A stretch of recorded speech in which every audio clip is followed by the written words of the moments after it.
नमस्ते दोस्तों, आज हम आपको एक रोमांचक सफर पर ले चलेंगे जहां हम जानेंगे प्रागैतिहासिक काल के सबसे खतरनाक और प्रभावशाली डायनासोर के बारे में। आज हम बात करेंगे एक ऐसे डायनासोर की जिससे खतरनाक तो कोई था ही नहीं, टी रेक्स। यह नाम सुनते ही रोंगटे खड़े हो जाते हैं, है ना? चलो चलते हैं इस डिनो किंग की दुनिया में। एक ऐसी दुनिया जहां विशालकाय जीवों का राज था और हर कदम पर खतरा मंडराता था। टी रेक्स आज से करोड़ों साल पहले क्रीटेशियस काल में अमेरिका में राज करता था। यह समय डायनासोरों के स्वर्ण युग के रूप में जाना जाता है। ग्रीक भाषा से निकला इसका नाम है टायरैनोसॉरस रेक्स, यानी जुल्मी छिपकली राजा। और सच में यह नाम इसके लिए बिल्कुल सही है। यह एक ऐसा शिकारी था जो अपने शिकार को एक ही झटके में धराशायी कर देता था। सोचो तो, ये कितना बड़ा था। इसकी विशालता और ताकत का अंदाजा लगाना भी मुश्किल है। 12 मीटर लंबा मतलब 40 फीट और 4 मीटर ऊंचा 13 फीट से भी ज्यादा। यह एक चलता फिरता पहाड़ था और 4 मीटर ऊंचा 13 फीट से भी ज्यादा। इसकी ऊंचाई और लंबाई इसे एक अद्वितीय शिकारी बनाती थी। और वजन पूरे 7 टन। यह एक भारी भरकम जानवर था जो अपने हर कदम से धरती को हिला देता था। मतलब एक भारी भरकम जानवर। इसकी मांसपेशियां इतनी मजबूत थीं कि यह अपने शिकार को आसानी से पकड़ सकता था।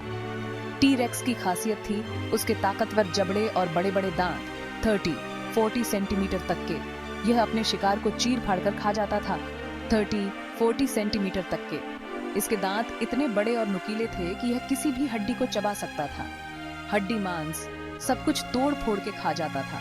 यह एक निर्दयी शिकारी था जो अपने शिकार को कोई मौका नहीं देता था। इसके मजबूत पैर इसे तेजी से भागने में मदद करते थे।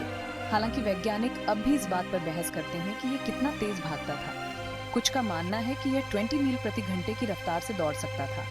इसके छोटे छोटे हाथ, जिनमें सिर्फ 2 उंगलियां थीं, इसके बड़े शरीर के हिसाब से तो बेमेल से लगते हैं ना? लेकिन कौन जाने, शायद इनका कोई खास उपयोग था।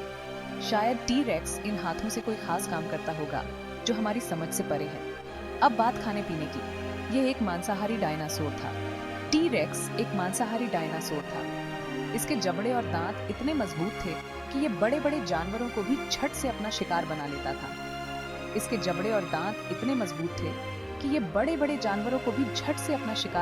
था। यह एक अद्वितीय शिकारी था। ट्राइसेराटॉप्स, एनकिलोसॉरस जैसे डायनासोर इसके निशाने पर होते थे। यह अपने शिकार को पकड़ने में माहिर था। कुछ वैज्ञानिक तो ये भी मानते हैं कि यह मरे हुए जानवरों का मांस भी खाता होगा। यह एक अवसरवादी शिकारी था। टी रेक्स के जीवाश्म पहली बार 19वीं सदी के अंत में मिले। यह खोज विज्ञान की दुनिया में एक महत्वपूर्ण मील का पत्थर थी और 1902 में इसका पहला पूरा कंकाल मिला। तब से लेकर अब तक टी रेक्स के कई कंकाल मिल चुके हैं, जिनसे हमें इसके रहन सहन और जीवन के बारे में ढेरों जानकारी मिलती है। यह हमें प्रागैतिहासिक काल की एक झलक देता है। दोस्तों, करीब 66 मिलियन साल पहले एक बड़े उल्कापिंड के धरती से टकराने से टी रेक्स का वजूद मिट गया। यह घटना डायनासोरों के युग का अंत थी। भले ही ये आज हमारे बीच नहीं है, पर वैज्ञानिकों के लिए इसकी खोज और पढ़ाई बहुत जरूरी है। यह हमें पृथ्वी के इतिहास के बारे में महत्वपूर्ण जानकारी देता है। टी रेक्स को समझने से हमें न सिर्फ पुराने जमाने के जीवों के बारे में पता चलता है, बल्कि डायनासोर कैसे रहते थे, उनका विकास कैसे हुआ, ये सब भी समझने में मदद मिलती है। यह हमें जीवन के विकास की कहानी बताता है। तो दोस्तों, बस इतना ही आज के लिए। उम्मीद है आपको ये सफर पसंद आया होगा। वीडियो अच्छा लगा हो तो लाइक और सब्सक्राइब जरूर करना। धन्यवाद और अगली बार फिर मिलेंगे एक नए रोमांचक सफर पर।